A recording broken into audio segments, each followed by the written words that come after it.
عید میلاد النبی صلی اللہ تعالی علیہ وسلم کے خوبصورت ایام ہیں۔ پوری دنیا میں اور دنیا کے ہر کونے میں نبی پاک علیہ السلام کے میلاد شریف کی دھوم مچی ہوئی ہے۔ ہر جگہ حضور کے فضائل، خصائل، شمائل بیان ہو رہے ہیں۔ نبی پاک کی نعتوں سے پورا زمانہ گونج رہا ہے۔ حضور کی سیرت مبارکہ کے فیوز و برکات سے اہل اسلام اپنے دلوں کو منور فرما رہے ہیں۔ اس کے ساتھ ساتھ حضور علیہ السلام جو روشن، خوبصورت، چمکدار تعلیمات لے کے دنیا میں تشریف لائے، وقت جیسے جیسے گزر رہا ہے لوگ محسوس کر رہے ہیں کہ نجات اگر ہے تو اسی رستے میں ہے جو مدینے والے رسول نے عطا فرمایا ہے صلی اللہ تعالی علیہ وسلم۔ چونکہ اللہ تبارک و تعالی نے خود نبی پاک کے ذکر مقدس کو بلند فرمایا ہے، اس لیے بہت سارے ذرائع، بہت سارے اسباب بن گئے۔ پہلے محافل، مجالس، میلاد کے اجتماعات کا انعقاد ہوتا تھا، جلوس ہوتے تھے۔ اب یہ کہ بڑے بڑے ٹی وی چینل اور دنیا کے بڑے بڑے نشریاتی ادارے، آپ جس طرف بھی دیکھیں گے رسول پاک علیہ السلام کا تذکرہ کرتے نظر آئیں گے۔ بہت پہلے کہا تھا اعلیٰ حضرت نے کہ عرش پہ تازہ چھیڑ چھاڑ اور فرش پہ طرفہ دھوم دھام، کان جدھر بھی لگائیے تیری ہی داستان ہے۔ کان جدھر بھی لگائیے تیری ہی داستان ہے۔ ہر جگہ حضور کے ذکر پاک نے روشنی بکھیری ہوئی ہے۔ اللہ تعالیٰ نے جہاں نبی پاک علیہ السلام کو بڑی عظمتوں، شانوں، رفتوں اور بلندیوں سے نوازا، وہاں یہ بھی فرمایا کہ وما ارسلناک الا رحمۃ للعالمین، ہم نے اپنے محبوب علیہ السلام کو تمام جہانوں کے لیے رحمت بنا کر بھیجا ہے۔ نبی پاک صلی اللہ تعالی علیہ وسلم کا وجود سراپا رحمت ہے۔ حضور کا بولنا بھی رحمت ہے، خاموش رہنا بھی رحمت ہے۔ نبی پاک علیہ السلام کا کسی کو کچھ عطا کرنا بھی رحمت ہے، اور کسی کو صبر کی تلقین کرنا یہ بھی رحمت ہے۔ حضور کسی کو خوش ہو کے دیکھ لیں تو یہ بھی کرم کی بات ہے، اور محبوب کریم علیہ السلام کبھی ناراض ہو جائے تو اس کے بعد بھی جب حضور راضی ہوتے ہیں تو رحمت کی برکھا ہی برسا کرتی ہے۔ اور حضور علیہ السلام نے فرمایا ہے، میں نے اللہ کی بارگاہ میں یہ دعا کی ہے کہ مالک اگر میں کسی کو جھڑک دوں نا، کسی مسلمان مومن کو، تو مالک اسے بھی اتنا ثواب دینا جتنا تو فرض نماز کا ثواب عطا فرماتا ہے۔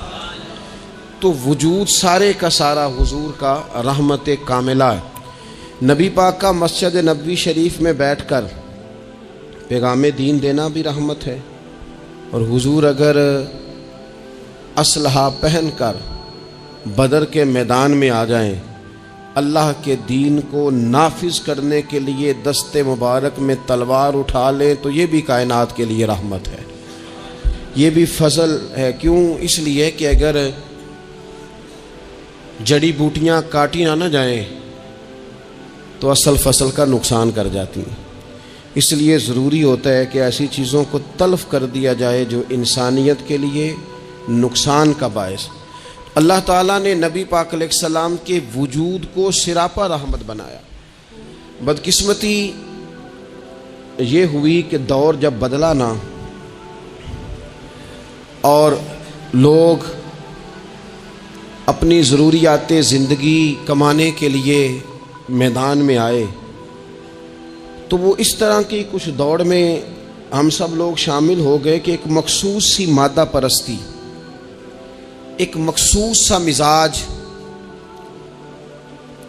دولت کی اینک سے ہر چیز کو دیکھنے کا، تو ڈھیر سارا کچھ شخص اچھا ہے، اس میں بہت بڑی تعداد میں بھلائیاں پائی جاتی ہیں، اتنی زیادہ بھلائیاں کسی میں پائی جاتی ہیں، اتنا پیارا آدمی ہے، اتنا شستہ اس کا مزاج ہے، لیکن ہم جب کسی سے ملتے ہیں تو ہم یہ دیکھتے ہیں کہ اس کی ساری اچھائیاں اپنی جگہ پر پتہ چلے نا کہ وہ ہمیں کیا دے سکتا ہے، ہمارے کس کام آ سکتا ہے، ہمارے لیے کتنا نفع بخش ہو سکتا ہے، ہمارے لیے کتنا سود مند. یعنی وہ مزاجوں میں جو خاص نرمی ہونی چاہیے تھی، اور جو حضور نے فرمایا کہ تم میں سے بہتر وہ ہے جو لوگوں کے لیے نفع مند ہے، وہ والا مزاج نہیں بلکہ کچھ لینے کا. تو حضور علیہ الصلاۃ والسلام کو اللہ تعالیٰ نے رحمت بنا کر بھیجا. اس رحمت کاملہ ہی کی وجہ تھی کہ حضور نہ ظاہری طور پر بھی لوگوں کے جو روزمرہ کے معاملات تھے اس میں بھی بڑی خیر خواہی کے جذبات رکھتے تھے. نبی پاک علیہ الصلاۃ والسلام عام لوگوں کے بیچ اٹھتے بیٹھتے، ان کے ساتھ کھاتے پیتے. سرور کائنات کا طریقہ یہ ہوتا کہ اگر غلاموں میں سے کوئی بیمار ہو جاتا تو تیمارداری کرنے تشریف لے جاتے، صبر کی نصیحت کرتے. اللہ کے حبیب علیہ الصلاۃ والسلام اس کے لیے مناسب دوا بھی تجویز کرتے، دعا بھی فرماتے. حضور نے فرمایا اگر تم میں سے کسی شخص کہ ہاں کوئی خوشی کا موقع ہو تو وہ مختار ہے، دعوت دے نہ دے، لیکن اگر کسی کا انتقال ہو جائے تو مجھے خبر ضرور دینا، میں جنازے پڑھنا چاہتا ہوں. ایک مقام ایسا بھی آیا کہ جہاں میرے نبی پاک علیہ الصلاۃ والسلام نے فرمایا اگر میرا کوئی امتی دنیا سے چلا جائے اور ترکہ چھوڑ کے جائے، جائیداد چھوڑ کے جائے، مال و اسباب چھوڑ کے جائے تو وہ اس کی اولاد میں بانٹ دینا، لیکن اگر اس کے ذمے قرضہ ہو تو میرے پاس آ جانا، میں اس کا قرض ادا کر دوں گا. نبی پاک صلی اللہ تعالی علیہ وسلم نے اپنی رحمت کے ساتھ امت کو جو حصہ عطا فرمایا، اور جس طرح سے حضور سید عالم صلی اللہ تعالی علیہ وسلم نے ہمیں یہ اسباق پڑھائے، اس طرح ہونا نہیں چاہیے تھا جو ترتیب آج دنیا میں لگ گئی ہے اور جس انداز میں مسلمان اپنے صبح و شام گزار رہا ہے. آپ یقین کریں کہ کبھی کبھی یوں محسوس ہوتا ہے کہ جیسے خالص رشتوں کا ہونا اور اخلاص کا موجود ہونا اور للہیت کا نصیب ہونا یہ شاید کوئی بے موسمہ سا پھل ہو گیا ہے. شاید یہ کہ اب ڈھونڈنے سے، تلاش کرنے سے بھی ایسی چیزیں میسر نہیں آئیں گی کہ لوگ اللہ تعالیٰ کی رضا کو پیش نظر رکھیں. اور پھر اب تو اس طرح کا ماحول ہو گیا ہے کہ چونکہ زیادہ لوگ جھوٹ بولتے ہیں اللہ ماشاء اللہ، تو بیچ میں سچ بولنے والا عجیب لگتا ہے. چونکہ زیادہ دکانداری ہوتی ہے تو کوئی اخلاص کا مظاہرہ کرتا ہے تو وہ عجیب لگتا ہے. چونکہ زیادہ اللہ معاف فرمائے کہ دھوکہ دہی کا بازار گرم ہے تو اب یوں محسوس ہوتا ہے کہ جیسے کوئی بندہ کہہ رہا ہے میں صحیح سے چلوں گا تو لوگ سمجھتے ہیں شاید کوئی اداکاری کر رہا. حضور علیہ الصلاۃ والسلام نے جو لوگوں کے حق میں اپنی طبیعت میں نرمی پیدا کی، آپ یقین کریں بڑے سارے لوگوں سے ملنے کو جی چاہتا ہے لوگوں کا، ان کے پاس جانے کو، بیٹھنے کو، من کی باتیں کرنے کو. بہت سارے لوگ ایسے ہوتے ہیں جن کے بارے میں ہماری خواہش ہوتی ہے کہ بندہ بڑا اچھا ہے، لیکن اس کے پاس اگر چل کے جائیں گے تو ہمارے سٹیٹس کا کیا بنے گا؟ اگر ہم جا کے اس کی مجلس میں بیٹھ گئے تو وہ جہاں ہم خود میرے مجلس تھے اس کا کیا بنے گا؟ اگر ہم کسی شخص کی طرف بڑھ گئے، آگے بڑھ کے ہم نے 2 قدم آگے جا کے گرم جوشی سے اس کا استقبال کیا تو وہ شخص یہ نہ سمجھ بیٹھے کہ یہ تو کوئی لو سٹینڈرڈ رکھتا ہے. ہم نے وہ اس طرح کے بیج بوئے ہیں انانیت کے کہ ڈھیر ساری تکلیف لوگوں کو ہماری وجہ سے ہوتی ہے. بہت سارے لوگ آزمائش کا شکار ہوتے ہیں. بعض لوگ آ جائیں، لوگ ڈھب سے کھانا نہیں کھا پاتے، لیکن وہ خاص رحمت اور وہ خاص نرمی جو نبی کریم نے ہمیں عطا فرمائی ہے، یار یہ کتنا، میں آپ کو ذاتی بات بتاتا ہوں، اپنے مخالف کو، گالی دینے والے کو، زندگی کے کسی کونے میں برا کہنے والے کو معاف کرنا بڑا مشکل کام ہے. کسی شخص نے 30 سال پہلے بھی کبھی آپ کو کوئی سخت لفظ کہا ہو تو وہ بندہ سامنے آئے تو بات یاد آ جاتی ہے، یار اس نے یہ کہا تھا. باتیں کھٹکتی ہیں. کسی مقام پر کھڑے ہو کر کسی جگہ پر کسی بندے نے آپ کو تکلیف دی ہو، بندہ اس جگہ پہ آئے تو وہ چیز کھٹکتی ہے. لیکن یہ اعزاز صرف رحمت للعالمین محبوب کا ہے کہ حضور کے سامنے جب وہ لوگ پیش ہوئے، حضرت وحشی جیسے کہ جنہوں نے پورا وجود کاٹ دیا تھا حضرت امیر حمزہ کا اور کان، ناک، آنکھیں نکال دی تھی، انہوں نے آ کے عرض کی حضور ہمارے جیسے گناہگار بھی آئیں تو معافی ہو جاتی ہے. فرمایا ہو جاتی ہے تو پڑھ کلمہ ہم فوراً ہی معاف کر دیں گے. اور جو فتح مکہ کے موقع پر نبی پاک علیہ الصلوۃ والسلام نے فرمایا ہے نا، فتح مکہ کے موقع پر، وہ تو بات ہی بڑی انوکھی ہے. انہوں نے کہا تھا آپ ہم سے کیا سلوک کرنے والے ہیں؟ تو فرمایا سلوک کیا کرنا ہے؟ جو پیچھے ہو چکا ہے نا اس کا ذکر بھی نہیں کرنا، کتاب کے پچھلے صفحے پلٹنا ہی نہیں، یاد ماضی یہ عنوان چھیڑنا ہی نہیں. جو ہو گیا سو ہو گیا. یہ خاص رحمت کاملہ اللہ تعالیٰ نے اگر عطا فرمائی ہے تو میرے اور آپ کے پیارے رسول ہی کو عطا فرمائی ہے. یہ خاص جذبات اور یہ خاص کیفیات حضور نا، دیکھو ماں باپ جو ہوتے ہیں نا اولاد کے حق میں بڑے شفیق ہوتے ہیں. میں بڑی ذمہ داری سے بات کرنے لگا ہوں. ماں باپ کے ساتھ اگر کوئی سب سے بڑھ کے زیادتی کرتا ہے تو کرتی بھی اولاد ہی ہے. بڑا کچھ کر جاتے ہیں بچے، بعض ایسی باتیں بھی کر جاتے ہیں کہ جو ان سے نہیں کرنی چاہیے.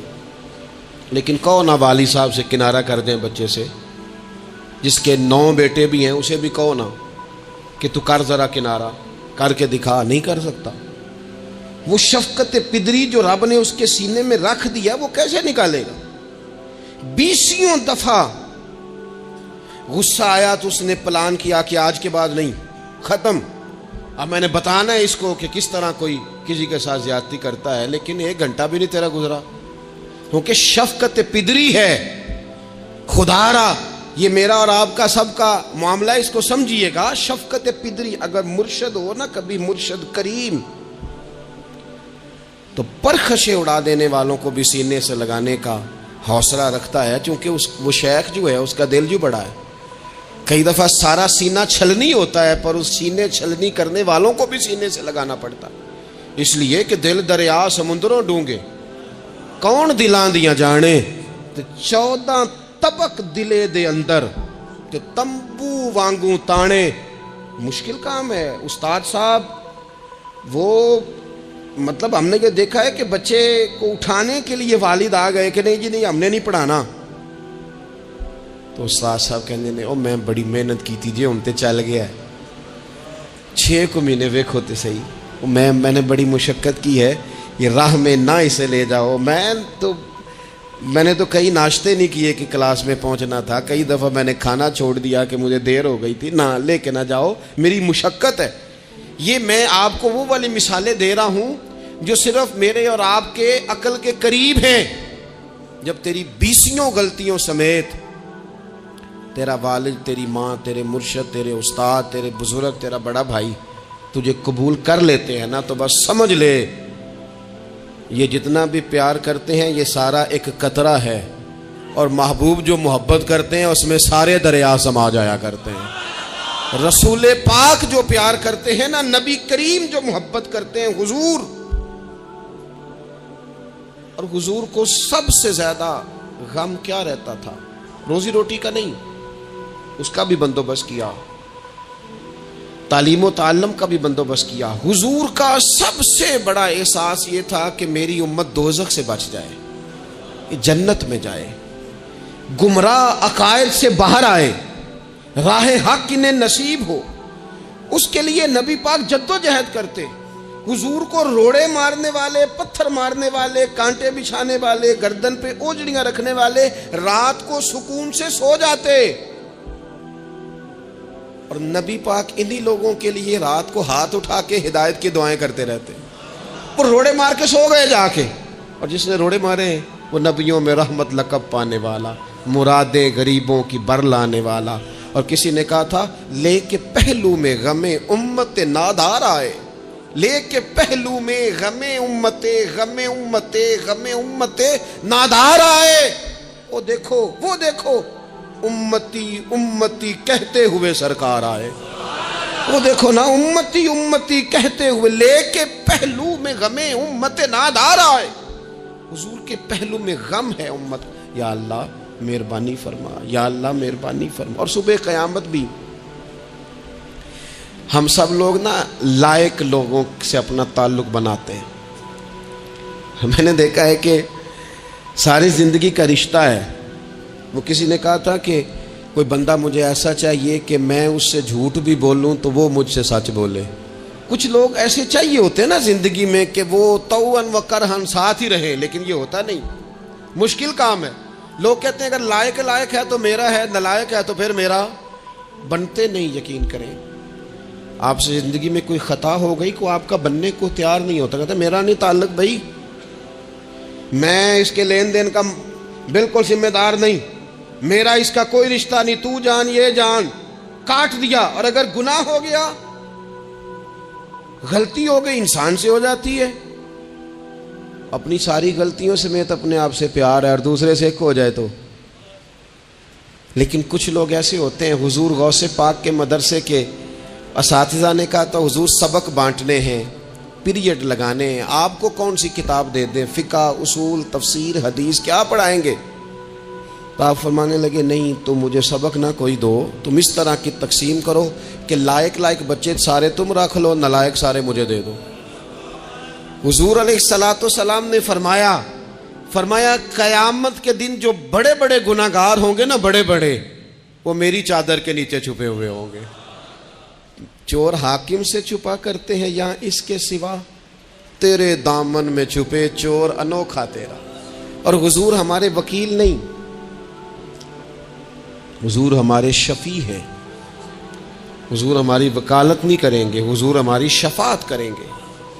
وکیل وہ ہوتا ہے جو کٹہرے میں کھڑا ہو کے جج صاحب سے کہتا ہے اس نے کوئی جرم نہیں کیا، بلا وجہ الزام لگایا گیا ہے، اس نے کوئی خطا نہیں کی، یہ ذاتی اناد پال رہے ہیں، یہ بندہ ہی بڑا اچھا ہے، یہ تو تھا ہی نہیں موقع پہ، اس نے تو کیا ہی کچھ نہیں، وکالت کرتا ہے اسے معاف کر دو، یہ وکیل ہوتا ہے.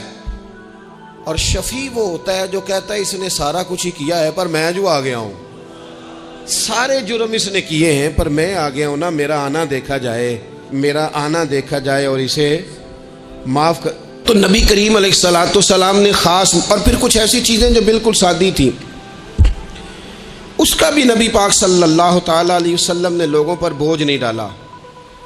حضرت سیدنا ابن مسعود رضی اللہ تعالیٰ عنہ فرماتے ہیں، مسلم شریف میں موجود ہے، کہتے ہیں حضور ہمیں کبھی کبھی واز سنایا کرتے تھے، ہر روز تقریر نہیں سناتے تھے.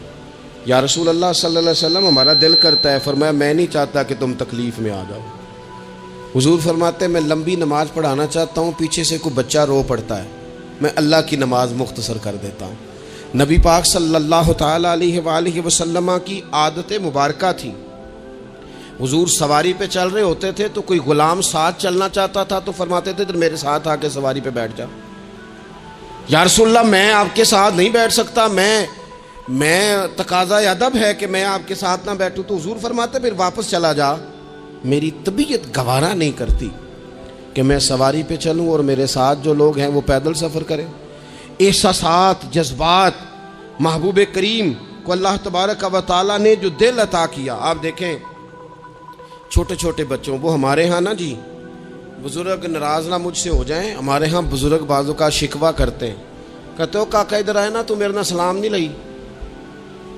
بھئی آپ لے لیتے سلام، یہ کچھ جھگڑے والی بات ہے؟ آپ سلام کر دیں. رسول پاک کی عادت مبارکہ تھی کہ چھوٹے چھوٹے بچے گلیوں میں ہوتے تو حضور آگے بڑھ کے خود انہیں سلام کہتے، ان کے سروں پہ دست شفقت پھیرتے، ان کی چھوٹی چھوٹی باتیں سنتے، ان کے سوالات کے جواب ارشاد فرماتے. اللہ کے پیارے رسول صلی اللہ تعالیٰ علیہ وسلم کا تو یہ معاملہ تھا کہ عبادت کے معاملے میں بھی جب ایک شخص نے کہا کہ یا رسول اللہ میں ساری رات نماز پڑھا کروں گا، سارا دن روزہ رکھوں گا، تو حضور نے فرمایا نہ، آنکھیں تکلیف میں آ جائیں گی، وجود تھک جائے گا. ایک سرکار کی زوجہ محترمہ ام المومنین نے رسی باندھ لی تھی مسجد نبوی میں کہ میں جب تھک جاؤں گی تو ٹیک لگا لوں گی، پر میں نے پڑھنی ساری رات ہے نماز. اللہ کے محبوب نے فرمایا جتنی دیر طبیعت اجازت دے اتنی دیر پڑھو، باقی آرام کرو. اور فرمایا تمہاری آنکھ کا بھی تمہارے اوپر حق ہے، تمہارے وجود کا بھی تمہارے اوپر حق ہے. یہ ساری چیزیں نبی پاک صلی اللہ تعالیٰ علیہ وسلم کی امت کے ساتھ رحمت پر دلالت کرتی ہیں.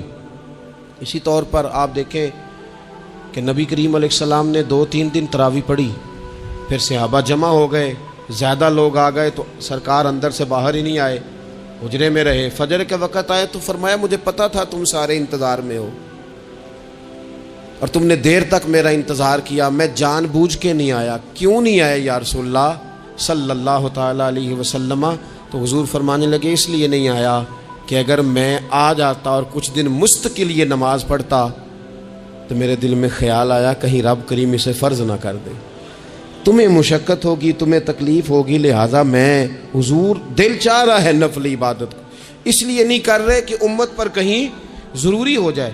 حضرت سیدنا عباس فرماتے ہیں کہ ایک انصاری صحابی رات کو مسجد نبوی شریف میں داخل ہوئے، ان دنوں جن دنوں وہ بدر کے قیدیوں کو لایا گیا تھا، ان قیدیوں کو رسیاں صحابہ نے زور سے باندھ دی تھی، تو کہتے ہیں کہ میں نے دیکھا نبی کریم علیہ السلام بڑی بے چینی کے عالم میں کبھی ادھر جاتے کبھی ادھر آتے۔ میں نے عرض کی یا رسول اللہ صلی اللہ تعالیٰ علیہ وسلم خیریت ہے؟ تو حضور نے فرمایا ان قیدیوں میں میرے چچا جناب عباس بھی ہیں، وہ ہائے ہائے کرتے ہیں تو مجھے نیند نہیں آتی۔ چلو زیادہ نہیں تو تھوڑا احساس کبھی چچا کا بھی پیدا کرنا چاہیے۔ ویسے چچا چاند نہیں ہوتا، چندہ ہمیشہ ماموں نہیں ہونا ہے۔ چچا جتنا مرضی بھی خوبصورت ہو بیچارہ چاند ہو سکتا نہیں، چندہ ماموں نہیں ہونا ہے، پکی بات۔ تو کبھی چچا کا بھی احساس کرنا چاہیے۔ نبی کریم علیہ السلام نے فرمایا چچا ہائے ہائے کرتے ہیں تو مجھے نیند نہیں آتی۔ وہ انصاری صحابی فرماتے ہیں کہ میں دوڑا گیا اور میں نے جا کے معلومات کی کہ حضرت عباس رضی اللہ تعالیٰ عنہ کو کہاں باندھا گیا ہے۔ فرماتے میں جا کے حضرت عباس کی رسیاں ڈھیلی کر کے آیا تو وہ سکون میں آ گئے۔ تو آ کے حضور علیہ السلام کو میں نے دیکھا تو سرکار بھی زمین پر بیٹھ گئے، لیکن ابھی چہرے پر بے چینی باقی تھی۔ میں نے عرض کی حضور میں رسیاں ڈھیلی کر رہا ہوں جناب عباس کی، آپ آرام سے سو جائیں۔ تو یہاں تک نہیں یہ رحمت رکتی، یہ رحمت کسی مقام پر محدود نہیں ہوتی۔ میرے کریم کا کرم ہمیشہ برستا ہے تو بغیر رنگ و نسل ہر جگہ برستا ہے۔ حضور علیہ الصلوۃ والسلام نے فرمایا صرف عباس نہیں، جا سارے قیدیوں کی رسیاں ڈھیلی کر کے آ، سب کو۔ یہ کون لوگ ہیں؟ یہ بدر میں پھول لے کے آئے تھے، یہ گجرے لے کے آئے تھے پھولوں کے، خوشبو کا تحفہ دینے آئے تھے، یہ تو تلواریں لے کے آئے تھے۔ لیکن یہ اعزاز ہے میرے نبی پاک کا کہ اللہ نے حضور کو رحمت للعالمین بنایا ہے۔ دلوں کے اندر اتنی گنجائش رسول پاک نے پیدا کی، فرمایا سب یہ رسیاں ڈھیلی کرو تاکہ میں آرام سے سو جاؤں۔ طبیعتوں کی سختی، مزاجوں کا تلخ پن، اپنی ذات کے خول میں بند ہو کے زندگی گزار دینے والے لوگ، اپنے آپ سے شروع ہو کر اپنے آپ پر ختم ہو جانے والا مزاج، جو میں سوچ رہا ہوں، جو میں دیکھ رہا ہوں، جو میری طبیعت فیصلہ کر رہی ہے، جس اینک سے میں معاشرے کو پڑھ رہا ہوں، سارے معاشرے کو اسی طور پہ میں لے کے چلوں گا، یہ سوچیں درست نہیں۔ ہم نبی کریم علیہ السلام کے ماننے والے ہیں، ہمیں ان ساری باتوں کا خیال اور ادراک کرنا پڑے گا کہ جو ہمیں ہمارے رسول پاک نے سکھائی ہے۔ انسان پر بعض اوقات کچھ لوگ اس طرح کا بھی اس کے ساتھ رویہ اختیار کرتے ہیں کہ رد عمل کے طور پر کچھ کہنا پڑتا ہے۔ بعض لوگ سخت سست کہہ دیتے ہیں رد عمل کے طور پر، خود اس طرح کے نہیں ہوتے، لیکن تانگ آمد بجانگ آمد۔ تو ایک دفعہ جب بڑی سخت تکلیف دی کفار نے تو صحابہ نے عرض کی یا رسول اللہ ان کے لیے دعا کریں یہ تباہ ہو جائیں۔ تو محبوب نے خود ان لفظوں کے ساتھ جواب دیا، فرمایا اللہ نے مجھے لعنت ملامت والا نہیں بنا کے بھیجا، مجھے رحمت للعالمین بنا کے بھیجا۔ انہیں ہر وقت تانے دیتے رہنا، ہر وقت کھڑے رہنا، یہ دیکھیں نا میرے ملک کا ماحول کیا بنا ہوا ہے، رائے کا اختلاف ہی ہے نا، لیکن جو دھینگا مشتی روز ہوتی ہے اور جو دھما چوکڑی روز مچائی جاتی ہے، روز جو نئی سے نئی کہانی پنپتی ہے، ملک کے اندر کوئی شخص ایسا نہیں رہ گیا، کوئی ادارہ ایسا نہیں رہ گیا جس کے بارے میں ہمارے دل بالکل صاف ہوں، اس لیے کہ ہم نے مزاج اس طرح کا بنا لیا ہے، ہم نے اینک اس طرح کی لگا لی ہے، لہجے اس طرح کے بنا لیے۔ حضور سید عالم علیہ السلام نے ایک دن فرمایا تھا مجھے کسی صحابی کے بارے میں کوئی بات نہ پہنچانا، کسی کی غلطی آ کے ڈائریکٹ مجھے نہ بتانا، میرے سامنے کچھ بھی ایسا نہ کرنا۔ یا رسول اللہ کیوں؟ فرمایا میں چاہتا ہوں میرے دل میں سب کے لیے گنجائش ہے تو گنجائش ہی رہے، لوگوں کو خوش گمان رہنے ہی نہیں دیا جاتا۔ اچھی سوچیں پیدا کرنے کے موقع ہی نہیں دیے جاتے. وہی بدگمانیاں ہیں، وہی ماحول کے اندر شدت ہے، وہی انداز ہمارا اس طرح کا ہے، اور وہی کچھ ہم کر رہے ہیں، اور سارے ہیں کہ ایک ہی لاٹھی کے ساتھ ہانکے جا رہے ہیں. خدا را چیزوں کو دیکھیں اور غور کریں کہ ہم نبی پاک صاحب الاولاق سید عالم صلی اللہ تعالی علیہ وسلم کے ماننے والے ہیں. پھر ایک اور بات، حضور کی رحمت چونکہ کامل ہے تو حضور علیہ السلام کا ایک طریقہ ہے. دنیا میں دو طرح سے لوگ اپنا آپ ثابت کرتے ہیں. ایک پورے ماحول میں لوگ اندھیرا کرنا چاہتے ہیں تاکہ میں صحیح طرح چمک جاؤں. وہ پھر بتاتے ہیں کہ اس وقت دنیا میں کوئی آدمی بھی میرے سوا ٹھیک نہیں ہے. کسی کا بھی تذکرہ ان کے سامنے کیا جائے تو ایک دو چار کمزوریاں اس کی وہ بتا دیتے ہیں، چونکہ وہ فل اندھیرا کرنا چاہتے ہیں اور سمجھتے یہ ہیں کہ جب میں اندھیرا کروں گا تو پھر میں زیادہ چمک جاؤں گا. اس لیے باقاعدہ منصوبہ بندی کی جاتی ہے اور باقاعدہ لوگ بٹھائے جاتے ہیں اور کردار کشی کرنا ایک پورا ماحول بنا دیا گیا، اور کوئی بھی شخص اس سے مبرہ نہیں، وہ دینی تعارف رکھتا ہو یا دنیاوی تعارف رکھتا ہو، سیاسی سماجی معاشرے میں کوئی مقام رکھتا ہو یا سیاسی قد کاٹ سے اس کا تعارف ہو. کردار کشی عام بنا دی گئی اور اس پر لوگ خوش ہوتے ہیں. میرے بھائیوں، نبی کریم نے بھی اپنا اثبات کیا ہے، لیکن رسول پاک کا طریقہ یہ نہیں ہے کہ کسی دوسرے کی نفی کر کے ہی اپنا اثبات ہوتا ہے. قرآن تو نبی پاک پہ نازل ہوا ہے نا، حضور قرآن لے کے آئے ہیں، پر اس قرآن میں تو حضرت موسیٰ کی تعریفیں بھی ہیں، حضرت عیسیٰ کے تذکرے بھی ہیں، جناب عیسیٰ کے معجزات بھی ہیں. اس میں تو حضرت نوح کا ذکر بھی ہے، اس میں تو حضرت آدم کا ذکر بھی ہے، اس میں تو حضرت یوسف علیہ السلام کے حسن و جمال اور کمال کے تذکرے، اس میں تو جناب لقمان حکیم کی حکمت اور دانائی کی بات ہے، اس میں تو حضرت خضر کا تذکرہ ہے. اس قرآن مجید کے اندر تو اولیاء اللہ کی شان ہے، اس میں تو ماں باپ کی فضیلت ہے، اس میں تو پڑوسیوں کی بات ہے. اس قرآن مجید نے تو غریب کی بات کی، یتیم کی بات کی، بیوہ کی بات کی. تو رسول کریم نے بتایا کہ دوسروں کو پیچھے کر کے اپنے آپ کو آگے نہیں کیا جا سکتا. تم سب کو ساتھ لے کے چلو، تمہیں اللہ امامت عطا فرما دے گا. حضور نے تعارف کرایا اپنی امت کو سارے نبیوں کا، رسولوں کا. حضور نے ان کے تذکرے کیے، احادیث میں ان کے تذکرے ہوئے. حضور نے ہر ایک کی شانیں بلند کر کر کے بیان کی اور فرمایا کسی نبی کی بات میرے ساتھ ملا کر اس طرح نہ کرنا کہ ان کی کسر شان ہو جائے معاذ اللہ. میرا اور اس کا تقابل اس طرح نہ کرنا کہ وہاں کسر شان. وہ کسی نے میرے اعلیٰ حضرت کے سامنے کہا تھا نا، شان یوسف جو دبی وہ بھی اسی در پہ دبی. تو اعلیٰ حضرت کہنے لگے حضور تو کسی کو دبانے آئی نہیں، یہ تو کیا بات کر رہا ہے؟ تو کہہ شان یوسف جو بڑی وہ بھی اسی در سے بڑی. یہ کہہ کہ نبی پاک تو عزتیں دینے آئے، ہر ایک کی قسمت میں حضور نے عزت لکھی. کہا باپ راضی ہو گیا تو رب راضی ہو گیا.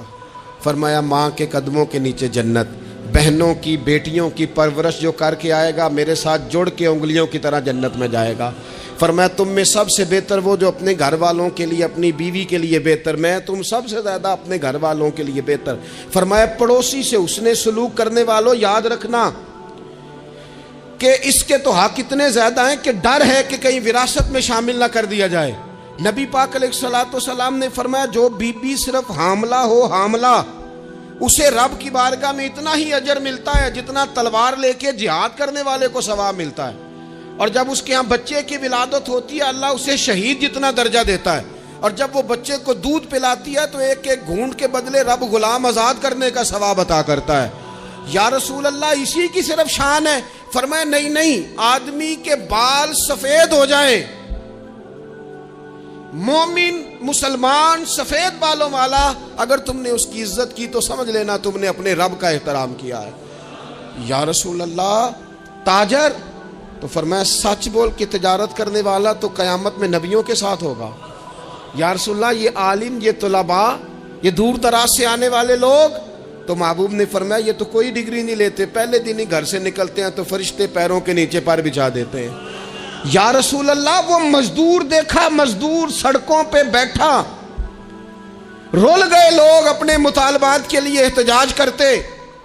وہ کسان دیکھے دنیا سو رہی ہے اور ٹھنڈ میں جا کے فصلوں کو پانی دے رہے، وہ ہم نے مزدور دیکھے جن کے ہاتھوں پہ چھالے پڑ گئے، لوگوں کی انہوں نے بلڈنگیں کئی منزلہ بنا دی پر اپنے چھت سے پانی ٹپکتا روک نہ سکا۔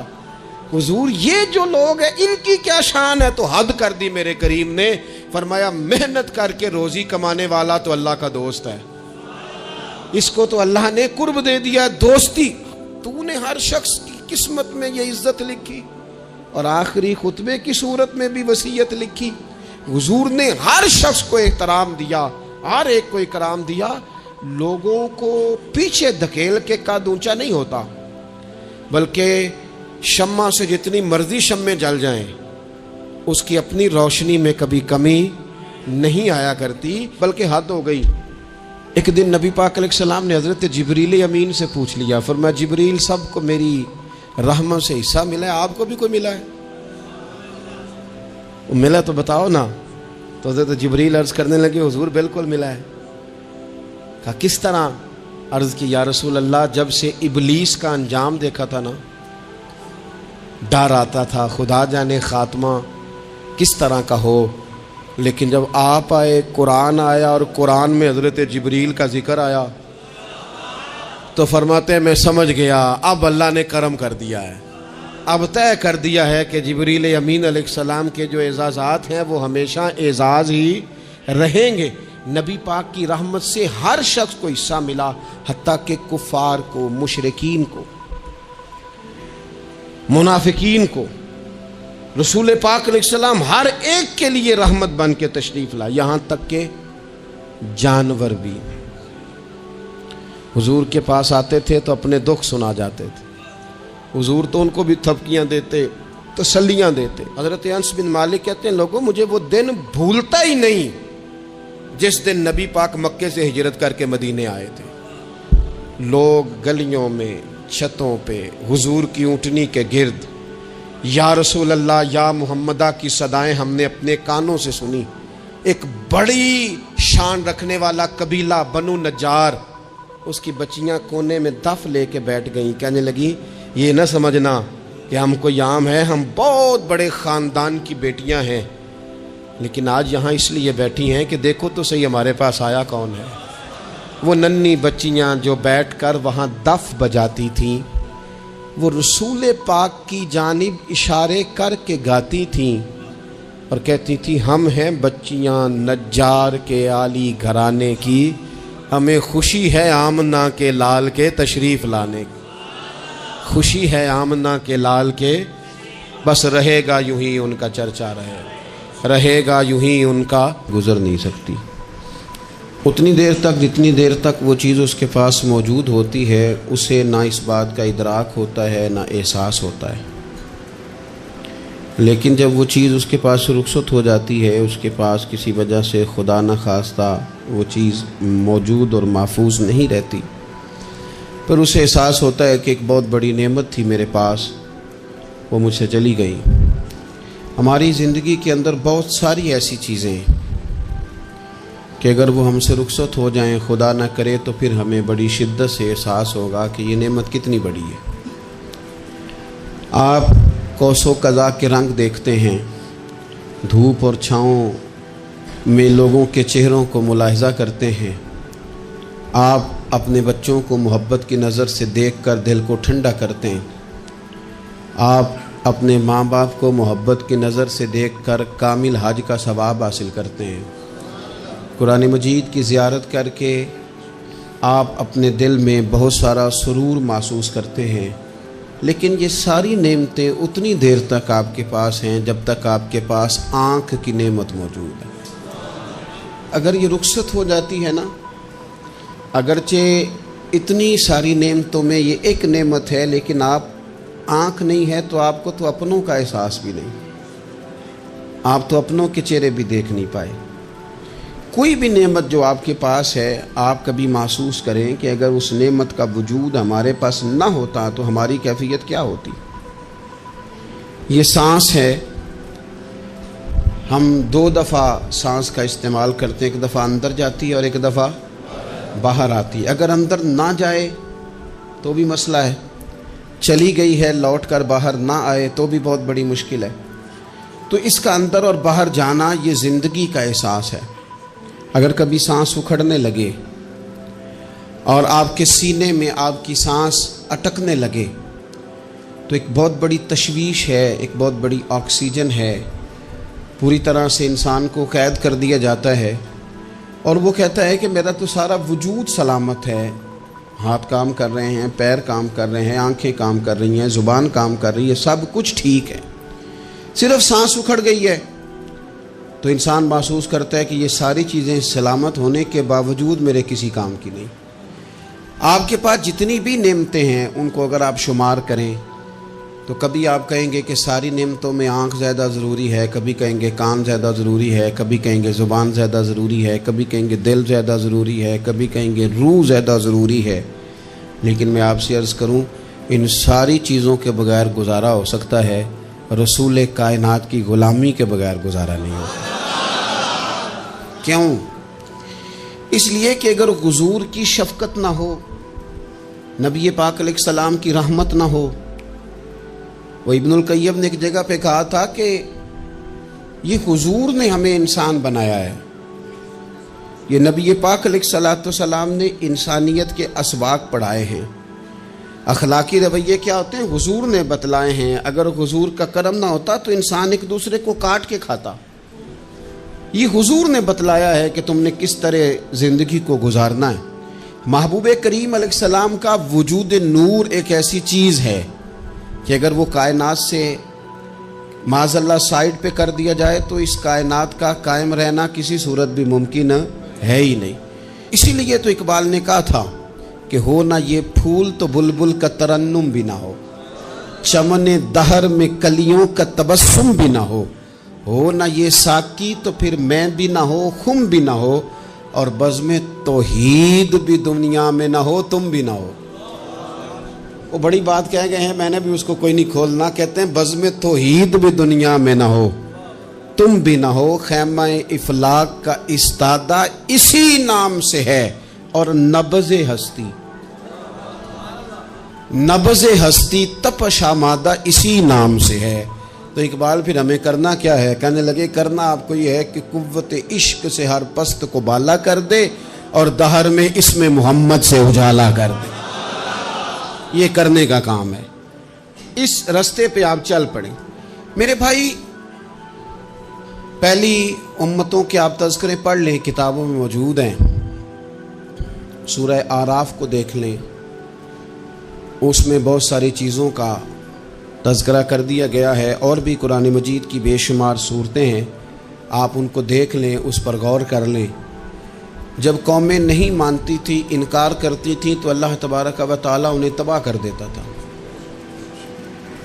بات نہیں مانی، ختم ہو گئی. ایک مقصد ہے نا جس کے لیے کسی چیز کو بنایا گیا ہے. تو مقصد تخلیق انسانیت کیا ہے کہ وما خلقت الجن والانس الا لیعبدون. جنوں اور انسانوں کو اللہ نے اپنی عبادت کے لیے پیدا کیا. اور ان کو جب عبادت کی دعوت دی گئی، جب انہیں پیغام دیا گیا اللہ تعالیٰ کی توحید کا، انہوں نے نہیں مانا. تو جس مقصد کے لیے بنایا تھا جب اس طرف ہی نہیں آئے. یہ پنکھا لگایا جاتا نا ہوا کے لیے، تو اگر پنکھا ہوا نہ دے تو اس کا کوئی چھت پہ کام ہے؟ اس کو اتار کے تو آپ سکریب والے کے پاس بھیج دیں گے، بھی ختم ہو گئی بات. تو مقصد جو تھا نا اللہ کی عبادت تھی. تو جب قومیں اللہ کی عبادت کی طرف نہیں آئیں تو اللہ نے انہیں تباہ کر دیا اور صفحہ ہستی سے مٹا دیا. اللہ تعالیٰ کے پیارے محبوب علیہ السلام نے کفار مکہ کو، قریش کو، عالم عرب کو، عالم انسانیت کو دعوت دی. وداعیاً الی اللہ باذنہ وسراجا منیرا. اس منصب پر فائز ہو کر حضور نے دعوت دی. جب انہوں نے دعوت کا انکار کیا، حضور نے انہیں عذاب سے ڈرایا، اللہ کے عذاب سے، چونکہ حضور نذیر ہیں. انہوں نے یہ کہا کہ اگر آپ کہتے ہیں نا کہ ہم پر عذاب آئے گا تو پھر آپ وہ عذاب لے آئیں، ہم پہ آئے. جب کوئی آدمی منہ سے تباہی مانگے، جب کوئی شخص اپنے منہ سے یہ کہے کہ کر لیں جو ہوتا ہے معاذ اللہ، تو اگر تو سامنے والا کمزور ہو تو شاید وہ کچھ نہ کر سکے. لیکن یاد رکھنا کئی دفعہ کمزور ہوتا ہے تو کچھ نہیں کرتا، تو کئی دفعہ مہربان بڑا ہوتا ہے. رحمان اور رحیم کئی دفعہ کرم نوازی کرتا ہے. جب انہوں نے کہا نا کہ لائیں وہ عذاب ہے محبوب جس کا آپ وعدہ کرتے ہیں, تو اللہ نے کیا فرمایا؟ فرمایا وَمَا كَانَ اللَّهُ لِيُعَذِّبَهُمْ وَأَنْتَ فِيهِمْ. محبوب رب کی یہ شان ہی نہیں کہ انہیں عذاب دے. کیوں؟ اس لیے کہ آپ ان کے درمیان موجود ہیں. اے محبوب علیہ الصلوۃ والسلام, اللہ کی یہ شان نہیں کہ انہیں عذاب دے اس حال میں کہ آپ ان کے درمیان موجود ہیں. آپ میری بات کو سمجھیں گے, غور کریں گے کہ کافروں کے درمیان اگر حضور موجود ہوں تو عذاب نہیں آتا, تو قیامت میں جب حضور مومنوں کے بیچ موجود ہوں گے. مجھے کہہ لینے دو نا کہ اساں جے ہاں گناہیاں دا جدوں اعمال نامہ پھرول ہوئے, پھر ذرے ذرے نے سامنے آ جانا ہے, جو جو منہ تھی بولیا بول ہوئے. اساں بھی کول حضور دے بیٹھ رہنا ہے, لکھ عمل ترکڑی تول ہوئے, او دے کولوں بھی رب نے حساب لینا ہے جیڑا بیٹھا ہی محمد دے کول ہو صلی اللہ تعالی علیہ وسلم. او دے کولوں بھی رب نے حساب لینا ہے جیڑا بیٹھا ہی محمد دے کول ہوئے, جس کو کہتے ہیں قیامت حشر, جس کا نام ہے, جس کو کہتے ہیں قیامت حشر, جس کا نام ہے. تیرے دیوانوں کے لیے وہ دن تو جشن عام ہے. زیارت ہوگی نا حضور کی, تیرے دیوانوں کے لیے وہ دن تو جشن. اور ایک شاعر نے اور بات کھول دی, کہنے لگا ہر نظر کانپ اٹھے گی محشر کے دن, خوف سے ہر کلیجہ دہل جائے گا. اچھا جی پھر کیا ہوگا؟ ہر نظر کانپ اٹھے گی محشر کے دن, آنکھیں پھڑ پھڑائیں گی, کانپیں گی اور کلیجے پھٹیں گے. منظر ہی ایسا ہوگا, انسان اپنے پسینے میں ڈبکیاں کھا رہا ہے, حساب کا وقت آ گیا ہے اور سورج سوا نیزے پہ ہے, زمین دہک رہی ہے. تو کہنے لگے ہر نظر کانپ اٹھے گی محشر کے دن, خوف سے ہر کلیجہ دہل جائے گا. پھر اوڑھ کر کالی کملی وہ آ جائیں گے, پھر اوڑھ کر کالی کملی وہ آ جائیں گے, پھر اوڑھ کر کالی کملی وہ آ جائیں گے. ہر نظر کانپ اٹھے گی محشر کے دن, خوف سے ہر کلیجہ دہل جائے گا. پھر اوڑھ کر کالی کملی وہ آ جائیں گے, سارے محشر کا نقشہ بدل جائے گا. میرے عزیز, حضور کے بغیر گزارا, نبی کریم کے بغیر کوئی چارہ, ہمارا کوئی سہارا ہی نہیں حضور کے بغیر. ہم کدھر جائیں سوائے محبوب کے. اس لیے نا صحابہ اس بات پر مطلع ہو گئے تھے, وہ نا بڑی بڑی دھیمی دھیمی باتیں پوچھتے رہتے تھے. اطلاع مل گئی تھی نا کہ اصل کرنا کیا ہے. تو جو رازدار لوگ ہوتے ہیں نا, وہ پھر دھیمے دھیمے راز کی باتیں کرتے ہیں. حضرت انس بن مالک حضور کے خادم تھے, اماں نے دے دیا تھا حضور کی بارگاہ میں. کہتے ہیں میں 10 سال مدینے میں حضور کی نوکری کرتا رہا, تو قریب سے دیکھا تھا نا سارا کچھ. بہت ساری احادیث ان سے مروی ہیں, بڑی چیزوں کو دیکھا تھا. تو ہم سیاڑے ہو گئے, باتیں سمجھ گئے, قریب رہنے والے لوگ. تو قربان پچھانن والے ہیں, تو گل جان گئے گل کھول دے نہیں. تو قریب پہنچ گئے تھے نا, تو سمجھ آ گئی تھی بات کی. تو ترمذی میں موجود ہے, ایک دن حضور سے پوچھتے ہیں یا رسول اللہ قیامت والے دن آپ کو کہاں تلاش کروں. یعنی حضور علیہ السلام سے پوچھتے ہیں, حضور میں نا قیامت والے دن, بھئی بات تو یہ نا کہ اعمال ٹھیک کیا جائے, معاملات پر توجہ دی جائے, عبادات کا خیال کیا جائے, جو ہمارے ذمہ ڈیوٹیاں ہیں وہ پوری کی جائیں. تو وہ کہتے ہیں حضور وہ قیامت والے دن کہاں تلاش کروں. تو حضور نے بھی نہیں فرمایا کہ تو اعمال ٹھیک کر, مجھے ڈھونڈنے کی کیا ضرورت ہے, کہاں ڈھونڈوں. تو حضور فرمانے لگے مسکرا کے فرمانے لگے, چونکہ قربان پچھانن والے ہیں تو اے گل جان گئے گل کھول دے نہیں. حضور علیہ السلام سے کہا یا رسول اللہ میں نہ قیامت والے دن کہاں تلاش کروں. تو حضور فرمانے لگے حوض کوثر پہ. یا رسول اللہ وہاں کیا ہوگا. تو فرمایا امت پیاسی آئے گی تو میں جام بھر بھر کے پلاؤں گا, میں جام بھر بھر کے پلاؤں گا. ایسا کی تیری خیر تیرے میں کدے کی خیر, ایسی پلا کہ جس کا نشہ عمر بھر رہے. اور ایک نے کہا تھا کہ طیبہ سے منگائی جاتی ہے, سینوں میں رچائی جاتی ہے, توحید کی میں پیالوں سے نہیں نظروں سے پلائی جاتی ہے. حضور صلی اللہ علیہ وسلم نے فرمایا حوض کوثر پہ بھی جام پلائیں گے. سیانے بڑے تھے حضرت انس اور بلا ہمارا کر رہے تھے. یہ حضور سے پوچھ کے نا تو ہمیں ایڈریس بتا رہے ہیں, کیونکہ حدیث روایت کر دی نا تو ہمیں ایڈریس سمجھا دیے, پتے بتا دیے کہاں پہنچنا ہے, ساری جگہ سمجھا دی. چلیں جدید دور آ گیا ہے, انہوں نے لوکیشن بتا دی کہاں کر کے نا کس جگہ جا کے سٹاپ کرنا ہے. کام یا رسول اللہ وہاں ملاقات نہ ہوئی تو حضور نے فرمایا پھر پل صراط پہ آنا.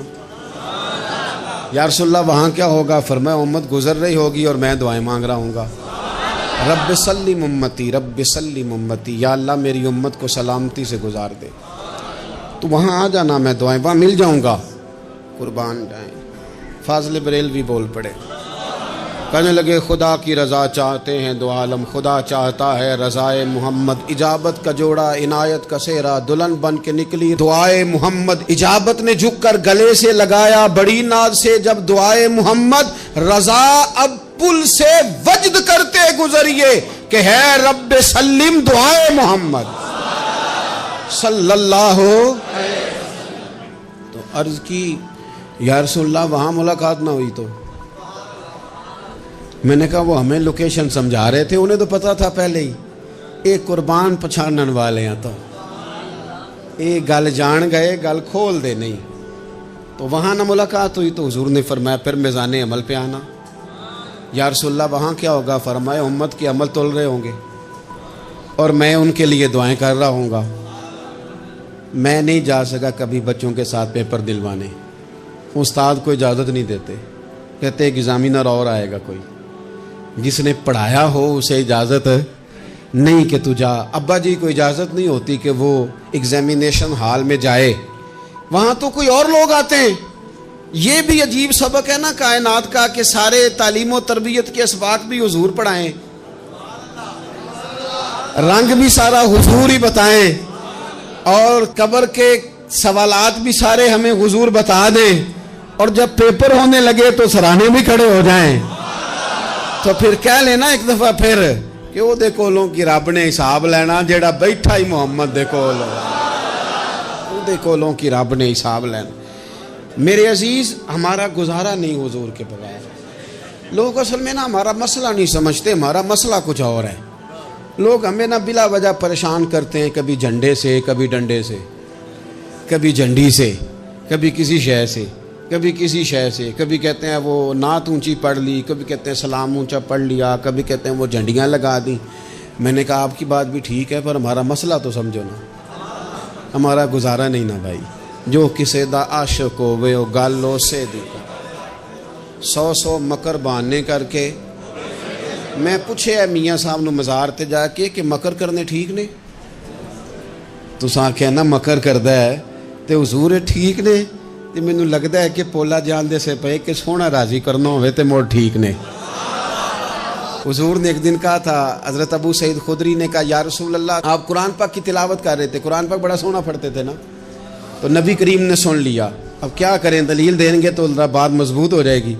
حضور نے سن لیا تو بعد میں فرمایا ابو سعید تو بڑا سونا قرآن پڑھتا ہے, رب کے علاوہ کسی کو دکھا کے عبادت کرنی جائز ہے؟ حضرت ابو سعید خدری کہنے لگے سن رہے ہیں, مجھے پتہ نہیں تھا آپ سن رہے ہیں, ورنہ میں نے تو اور بنا کے پڑھنا تھا. اب تو مان جاؤ نا, جو کسے دا عاشق ہووے گل لو سے دی کرد ہے, 100 مکر بہانے کر کے, 100 مکر بہانے کر کے او دے مرنے مرد ہے. میرے عزیز ہماری مجبوری ہے, لوگ اس بات کو سمجھتے نہیں, ہماری مجبوری ہے, حضور کا میلاد ضروری ہے. لوگ سمجھتے نہیں بات کو, اس لیے بلا وجہ رٹا ڈال کے بیٹھتے ہیں. بھئی ہم نے تو کوئی رٹا ڈالنا نہیں, نہ سیاست کا, نہ دولت کا, نہ اقتدار کا, نہ کسی اور چیز کا. سیاست دے جھگڑے اساں چھوڑ دیتے, اتنے محبت دا جھگڑا ہے, یہ چھڑا کوئی نہیں سکتا. تو میرے عزیز ہمارا حضور کے بغیر گزارا. اور نبی پاک علیہ السلام کے بارے میں رب فرماتا ہے وَلَسَوْفَ يُعْطِيكَ رَبُّكَ فَتَرْضَىٰ, محبوب میں آپ کو اتنا دوں گا کہ آپ اپنے رب سے راضی ہو جائیں گے. کیا کروں میں اب, یہ آیت اتنی شاندار ہے. حضرت امام زین العابدین رضی اللہ تعالیٰ عنہ سے کسی بندے نے کہا قرآن پاک میں سب سے زیادہ امید والی آیت کون سی ہے؟ اس کا خیال تھا لا تقنطوا من رحمت اللہ کہیں گے، اللہ کی رحمت سے نا امید نہ ہونا۔ اس نے کہا حضور سب سے امید والی آیت بتائیں۔ وہ کہتا میرے ذہن میں تھا کہ یہ والی آیت پڑھیں گے۔ تو امام زین العابدین رضی اللہ تعالیٰ عنہ فرمانے لگے سب سے امید والی آیت ہے وَلَسَوْفَ يُعْطِيكَ رَبُّكَ فَتَرْضَىٰ۔ رب کہتا ہے محبوب اتنا دوں گا کہ آپ اپنے رب سے راضی ہو جائیں گے۔ آیت نازل ہو گئی تو حضور پتہ کیا فرماتے ہیں صحابہ سے؟ فرماتے ہیں رب کہتا ہے حبیب تجھے راضی کرنا ہے، اور جب تک میرے سارے غلام جنت میں گئے نہ میں نے اللہ سے راضی ہونا ہی نہیں۔ میں نہیں راضی ہوتا اللہ سے، سارے جائیں گے تو میں تو کہتا ہی رہوں گا نا قربان پچھانن والے آتا۔ او گل جان گئے پر گل کھول دے، او گل کھول دے نہیں، پتہ چل گیا بات کا۔ حضور کے بغیر گزارا، حضور کے بغیر کوئی چارہ ہی نہیں۔ اور خود حضور کیا فرماتے ہیں؟ یہ سنن ابن ماجہ ہے، میرے رسول پاک صلی اللہ تعالیٰ علیہ وسلم ارشاد فرماتے ہیں، حدیث کے راوی حضرت ابو موسیٰ اشعری رضی اللہ تعالیٰ عنہ، حضور فرماتے ہیں کہ اللہ نے مجھے اختیار دیا۔ یا رسول اللہ کس بات کا؟ فرمایا رب نے اختیار دیا میں چاہوں تو آدھی امت بغیر حساب کے جنت چلی جائے، اور میں چاہوں تو اللہ سے اختیار لے لوں کہ یا اللہ مجھے شفاعت کا حق دے، میں سفارش کرتا جاؤں اور تو انہیں معافی دیتا جائے۔ یہ مجھے اختیار دیا اللہ تعالیٰ نے۔ تو حضور کیا فرماتے ہیں؟ فرماتے ہیں وہ آدھی امت والا سودا نہیں میں نے قبول کیا، میں نے نہ شفاعت لی ہے کیونکہ یہ عام تر ہے اور یہ کفایت کرنے والی ہے، یہ عام بھی ہے اور کفایت کرنے والی بھی ہے۔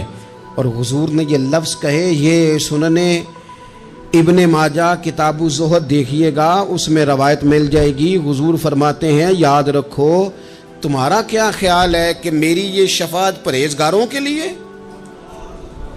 خود جملہ استفہامیہ سے بات کرتے ہیں، تمہارا کیا خیال ہے کہ میری یہ شفاعت جو قیامت میں سفارش کروں گا تو پرہیزگاروں کی کروں گا؟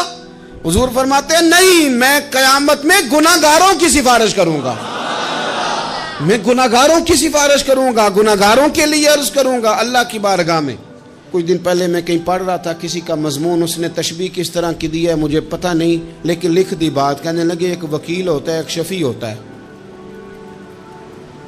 ایک وکیل ہوتا ہے ایک، حضور وکیل نہیں ہمارے، حضور ہمارے شفیع ہیں، شفاعت کرنے والے ہیں۔ وکیل یہ کہتا ہے جج صاحب سے کہ یہ جس کا میں وکیل ہوں نا اس نے نا غلطی کوئی نہیں کی، اسے معاف کر دیں۔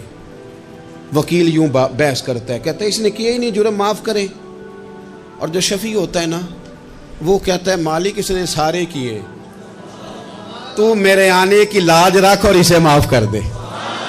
یہ وکیل اور شفیع کا یہ فرق ہوتا ہے کہ شفیع کہتا ہے سونیا سارے کیے ہیں، بڑے بڑے پاپ کیے ہیں، پر میں جو آ گیا ہوں تو مہربانی کرنا معافی دے دے۔ میرے عزیز حضور کے بغیر کہیں بھی گزارا نہیں ہے۔ ہم نے نا جب یہ بات سمجھ لی، اور پتہ ہے نبی کریم صلی اللہ علیہ وسلم نے آگے بڑھ کے خود بھی کئی مقامات پر اس بات کو کھول کر مختلف انداز میں بیان کیا۔ حضرت عبداللہ ابن عباس رضی اللہ تعالیٰ عنہ کی روایت آپ دیکھ لیں، یہ آپ کو مستدرک میں ملے گی۔ حضور صلی اللہ علیہ وسلم فرماتے ہیں قیامت کے دن اللہ تعالیٰ انبیاء کے لیے نور کے ممبر بچھائے گا، ہر نبی ممبر پہ بیٹھ جائے گا، ہر پیغمبر علیہ السلام اپنے ممبر پہ جلوہ فروز ہو جائیں گے، ہر پیغمبر۔ لیکن حضور فرماتے ہیں میرا ممبر خالی ہوگا۔ یا رسول اللہ صلی اللہ تعالیٰ علیہ وسلم آپ کا ممبر کیوں خالی ہوگا؟ حضور فرماتے ہیں میں ممبر چھوڑ کے رب کی بارگاہ میں کھڑا ہو جاؤں گا، اور اس ڈر سے کھڑا ہو جاؤں گا کہیں ایسا نہ ہو کہ میں جنت میں چلا جاؤں اور میری امت رہ جائے۔ میں اپنی امت کی سفارش کروں گا، رب میری امت کی سفارش قبول کرے گا۔ فرماتے ہیں میں اتنی سفارش کروں گا، اتنی سفارش کروں گا کہ جہنم کا دروغہ مجھ سے کہے گا کہ محبوب کمال ہو گئی، آپ نے تو اپنا کوئی غلام دوزخ میں رہنے نہیں دیا، سارے آپ نے نکال دیے۔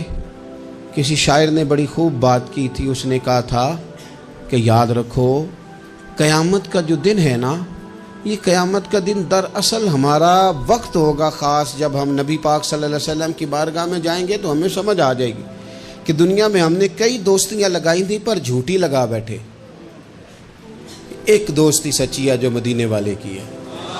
وہ کہتے ہیں محمد بوٹیا جھوٹا ہی جگ سارا، یہ سچیاں مدینے والے دیاں یاریاں، سچیاں مدینے والے دیاں۔ تو نبی پاک صلی اللہ علیہ وسلم کے بغیر نہ دنیا میں گزارا ہے، نہ قبر میں گزارا ہے، نہ آخرت میں گزارا ہے۔ اب ایک سبق ہے، وہ سبق بھی آپ نے ضرور یاد کرنا ہے۔ جس شخصیت کے بغیر ہمارا گزارا نہیں، نہ قبر میں، نہ حشر میں، نہ پل صراط پہ، نہ میزان عمل میں، نہ حوض کوثر پہ، تو ہمارا ان کے بغیر دنیا داری میں گزارا کیسے ہو جاتا ہے؟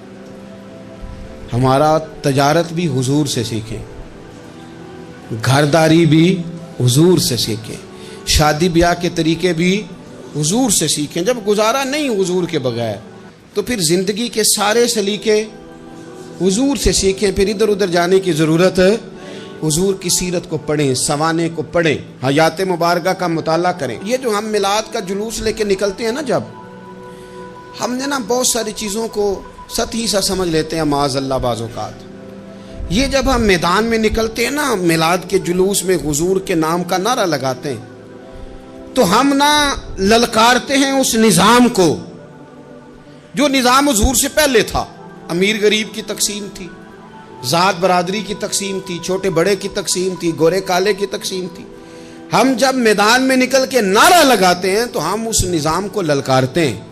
ہم کہتے ہیں وہ نظام نہیں چلے گا، اب حضور کا میلاد ہو گیا ہے۔ اب نظام وہ ہے کہ جس پلیٹ میں ابو بکر صدیق کھانا کھائیں گے اسی میں بلال حبشی بھی کھائیں گے۔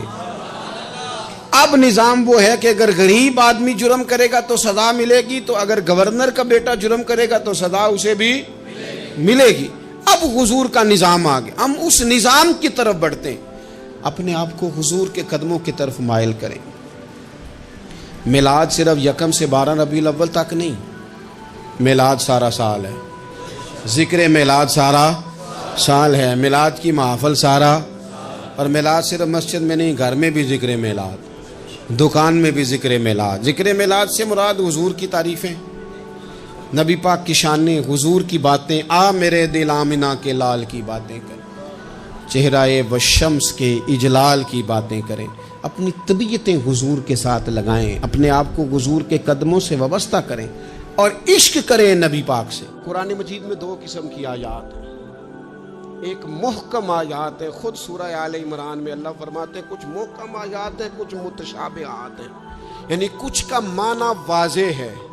قل هو اللہ احد، کہو کہ اللہ، اس کا معنی واضح ہے نا، یہ محکم ہے۔ کچھ متشابہات ہے، جیسے ید اللہ، اللہ کے ہاتھ، یہ اللہ کے تو ہاتھ ہی نہیں، یہ متشابہ ہے۔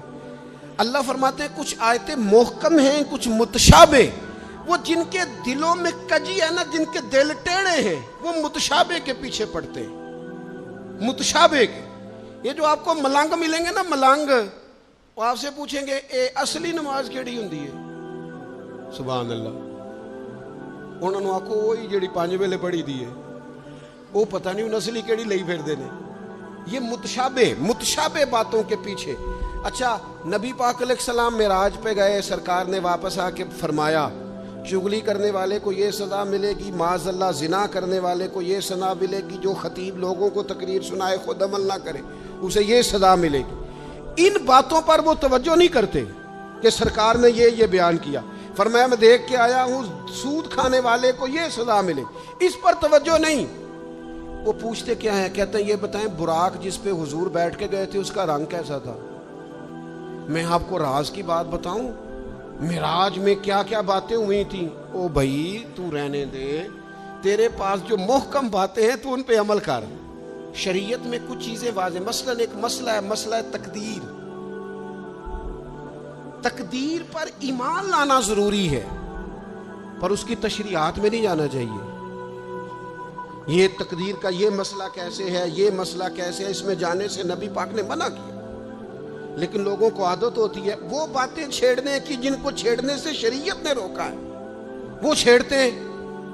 یہ آپ حدیث پاک سنیے، حضرت ابو ہریرہ رضی اللہ تعالیٰ عنہ ارشاد فرماتے ہیں ہم سب لوگ ایک دن بیٹھے تھے تو کچھ لوگ مسئلہ تقدیر پر بحث کر رہے تھے، سرکار تشریف لے آئے، فرماتے حضور نے ہمیں وہ باتیں کرتے سنا مسئلہ تقدیر پر تو نبی کریم صلی اللہ تعالی علیہ وآلہ وسلم کے رخسار مبارک، یہ حضرت ابو ہریرہ کے لفظ ہیں، فرماتے ہیں حضور کے غصے سے مقدس رخسار اتنے سرخ ہو گئے جس طرح کے انار نچوڑ دیا ہو رخساروں پر، جلال آیا نبی کریم۔ اور رسول اللہ صلی اللہ تعالی علیہ وآلہ وسلم نے ارشاد فرمایا تم سے پہلے لوگ اس لیے ہلاک کر دیے گئے کہ وہ ایسی باتوں پر بحث کرتے تھے جن پر بحث کرنے سے اللہ نے منع فرمایا۔ اور حضور فرمانے لگے کیا میں اس لیے مبعوث ہوا تھا؟ کیا تمہیں اس لیے حکم دیا گیا تھا کہ تم بحث کرو گے مسئلہ تقدیر پر؟ متشابہ میں الجھ گئی ساری قوم، ایسی باتیں ڈھونڈ ڈھونڈ کے لاتے ہیں لوگ، ان کا مزہ لیتے ہیں، کہتے ہیں جی یہ بات تو سارے مولوی کرتے ہیں، انوکھی بات کریں۔ انوکھی بات کون سی ہوتی ہے؟ بات وہی ہے جو اللہ نے قرآن میں بیان کی ہے، رسول پاک نے اپنے فرمان میں بیان کی ہے۔ آپ چھپی ہوئی باتوں کی ٹو میں نہ پڑے، جن باتوں سے منع کیا ہے۔ 2 دفعہ قسم اٹھائی ہے نبی پاک نے، 2 دفعہ رسول اللہ صلی اللہ تعالی علیہ وسلم نے قسم اٹھا کے فرمایا میں تمہیں قسم دے کے کہتا ہوں مسئلہ تقدیر میں بحث نہ کرنا، میں تمہیں قسم دے کے کہتا ہوں مسئلہ تقدیر میں بحث نہ کرنا۔ او خدا کے بندو، جن باتوں سے ہمارے نبی پاک نے ہمیں قسمیں دے دے کے روکا ہے، ان باتوں میں الجھتے ہو۔ معرفت دی گل، معرفت کی ہوندی ہے؟ معرفت وہ ہے جو تمہیں قوال بتائیں گے، گویے بتائیں گے تمہیں معرفت۔ ہمارا قوال جی رات کو جی وہ توحید بیان کرتا ہے، وہ کفر بکتا ہے ظالم، اور تم کفر سنتے ہو۔ توحید وہ ہے جو میرے اللہ نے قرآن میں بیان فرمائی ہے، قل هو اللہ احد اللہ الصمد لم یلد ولم یولد ولم یکن لہ کفوا احد۔